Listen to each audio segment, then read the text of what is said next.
সামাজিক যোগাযোগ মাধ্যমে হঠাৎ করেই আলোচনার কেন্দ্রে কন্টেন্ট ক্রিয়েটর, অভিনেত্রী ও মডেল সিমরিন লুবাবা। একটি ফেসবুক পোস্ট ঘিরে তৈরি হয়েছে নতুন রহস্য।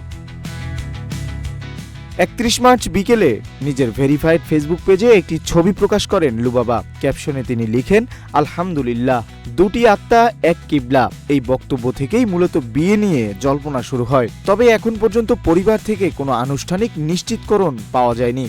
তার মা জাহিদা ইসলামও এ বিষয়ে মন্তব্য করতে চাননি। লুবাবার শেয়ার করা ছবিটি রহস্য আরও বাড়িয়েছে।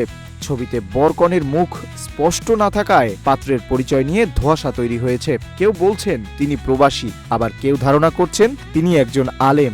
তবে কোনো দাবিরই নিশ্চিত কোনো প্রমাণ মেলেনি। এদিকে পোস্টটি ঘিরে কেউ গোপন বিয়ের কথা বলছেন, আবার কেউ এটিকে নতুন জীবনের ইঙ্গিত হিসেবেই দেখছেন। শৈশব থেকেই মিডিয়ায় পরিচিত লুবাবা প্রয়াত অভিনেতা আব্দুল কাদেরের নাতনি হিসেবে খুব অল্প বয়সেই অভিনয়ে পা রাখেন। শিশুশিল্পী হিসেবে জনপ্রিয়তা পাওয়ার পর নিয়মিত কাজ করেছেন অভিনয় ও মডেলিংয়ে।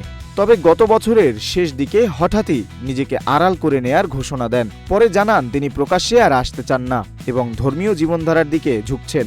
সেই পরিবর্তনের ধারাবাহিকতায় এবার তার ব্যক্তিজীবন নিয়ে নতুন জল্পনা। আসলে কি বিয়ে করেছেন, নাকি জীবনের নতুন অধ্যায়ের ইঙ্গিত? নিউজ ডেস্ক, রূপালী বাংলাদেশ।